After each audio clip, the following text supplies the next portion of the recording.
Praise the Lord. सभी को जय मसीह। मैं सुनीता चोएथानी आप सभी का आज के इस यूट्यूब वीडियो में स्वागत करती हूँ प्रभु यीशु मसीह के नाम से। और जैसे कि मैंने आपको कहा था कि हम नीति वचन की स्टडी करेंगे, तो नीति वचन कल मैंने आपको 1 से लेकर 19 तक एक्सप्लेन किया था। आज मैं 20 से लेकर आपको 33 तक एक्सप्लेन करूंगी और ये स्टडी हमारी कायम रहेगी, बरकरार रहेगी।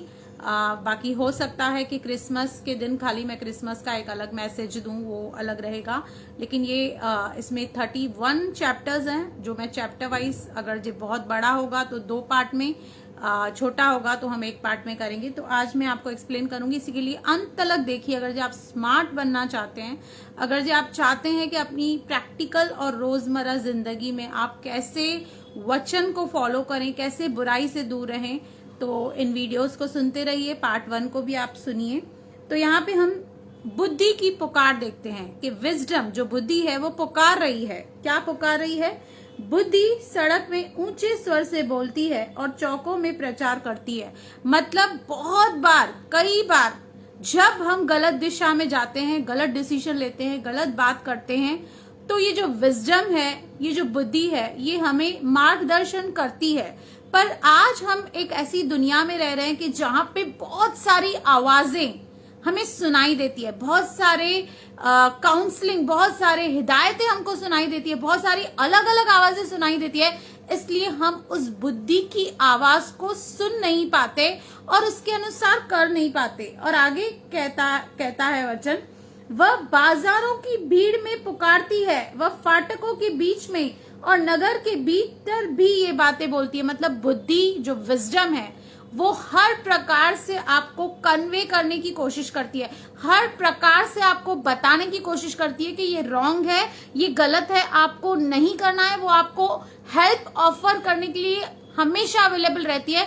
लेकिन हम कई बार अपनी मनमानी करना चाहते हैं, अपनी सहूलतों से चीजें करना चाहते हैं, इसलिए कई बार हमें बहुत बड़े नुकसान भी उठाने पड़ते हैं उसके लिए।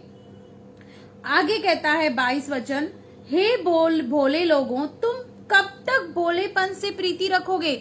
यहाँ पर भोले लोग जिनको बुद्धि नहीं है या जो बुद्धि को सही तरीके से काम नहीं लाते, वो कहते हैं कि कब तक तुम गलत बातें करते रहोगे, कब तक तुम बावलापन करते रहोगे।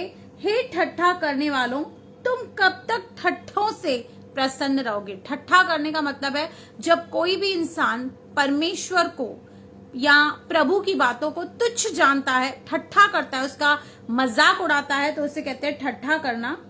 हे मूर्खों, तुम कब तक ज्ञान से बैर रखोगे। मतलब कोई आपको अच्छी एडवाइस दे रहा है, बहुत सारे लोग हैं जो अच्छी एडवाइस हमें देते हैं। मैं तो कई बार अनबिलीवर्स से भी सीखती हूँ, जब मैं कभी उनका कोई मोटिवेशनल वीडियो देखती हूँ और मुझे लगता है ये तो बहुत कमाल की बात है, इसको इम्प्लीमेंट करना चाहिए, तो उससे सीखती हूँ। इसके लिए सीखने की आपकी कोई लिमिट नहीं है। यहाँ पर कह रहा है कि हे मूर्खों, तुम कब तक ज्ञान से बैर रखोगे। क्योंकि एक मूर्ख इंसान की ये एक निशानी होती है कि जब उसको सही एडवाइस दी जाए, जब उसको सही मार्गदर्शन दिया जाए, तो वो उससे अनसुना करके वो अपनी ही बातें करने में ज्यादा इंटरेस्ट रखता है। आगे कहता है, तुम मेरी डांट सुनकर मन फिराओ। और जब आपको कोई अच्छी एडवाइस देता है तो आपको इसलिए देता है कि आप उसे लागू करो, प्रैक्टिकली इम्प्लीमेंट करो। अगर जो आपको अच्छी एडवाइस दी जाती है, वचन आपको अच्छी डायरेक्शन दे रहा है, आपके वो मार्ग का उजियाला आपको उजियाले में लेके जा रहा है, लेकिन आपको जाना नहीं है, तो फिर कोई फायदा नहीं है उस बात का। तुम मेरी डांट सुनकर मन फिराओ, सुनो, मैं अपनी आत्मा तुम्हारे लिए उंडेल दूंगी। मतलब वो इतनी उत्सुक है, जो विजडम है वो इतना उत्सुक है हमें हेल्प आउट करने के लिए, लेकिन कई बार शायद हम उसकी वो हेल्प लेने के लिए तैयार नहीं है, प्रिपेयर्ड नहीं है। मैं तुमको अपने वचन बताऊंगी, वो अपने वचन नहीं बताएगी, जो बाइबल में लिखा है उसी वचन के द्वारा वो आपसे बातें करेगी। क्योंकि यही वचन भोलों को बुद्धिमान बना देता है, यही वचन मूर्ख को चतुर बना देता है। मैंने तो पुकारा परंतु तुमने इनकार किया। वो कहती है बार बार मैंने तुमको गाइड करना चाहा, बार बार मैंने तुमको रोकना चाहा कि ये गलत दिशा है, मत जाओ, लेकिन तुमने मेरी एक नहीं मानी। और मैंने हाथ फैलाया परंतु किसी ने ध्यान नहीं दिया। क्योंकि अच्छी बातों में, नॉलेजेबल बातों में, हमारे काम की बातों में हम ध्यान नहीं देते, लेकिन हम फालतू बातों में लगे रहते हैं। इसलिए वो बुद्धि की जो पुकार है वो कई बार हम सुन भी नहीं पाते, उसे डिसर्न भी नहीं कर पाते।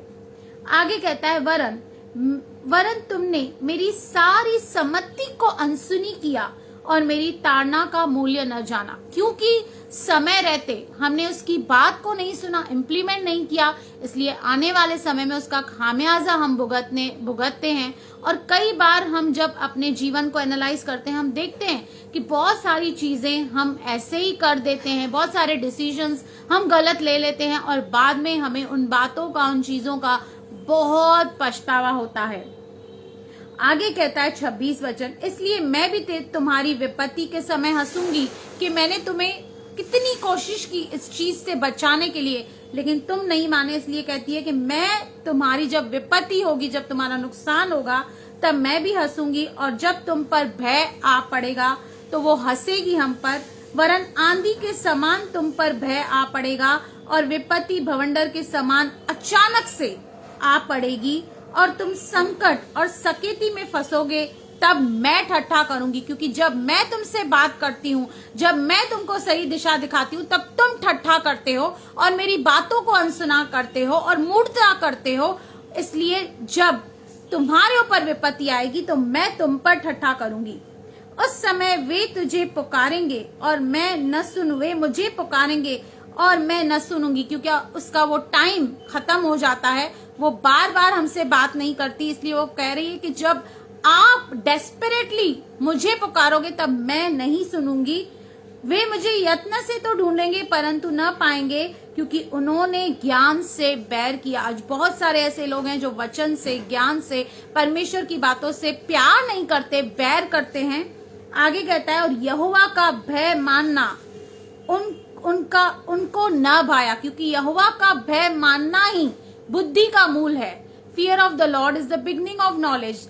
यानी कि कहीं ना कहीं हमारे अंदर वो परमेश्वर का भय नहीं है, इसलिए हम वो बुद्धि की बात को नहीं मानते हैं। उन्होंने मेरी सम्मति न चाही वरन मेरी सब ताड़नाओं को तुच्छ जाना। वो बार बार हमें वार्निंग देते रही, बार बार हमें समझाते रही, लेकिन हम कई बार, जैसे मैंने कहा, कि हम उसे ओवरलुक करते रहे, इसीलिए हमने उसका बहुत बड़ा नुकसान भी उठाया।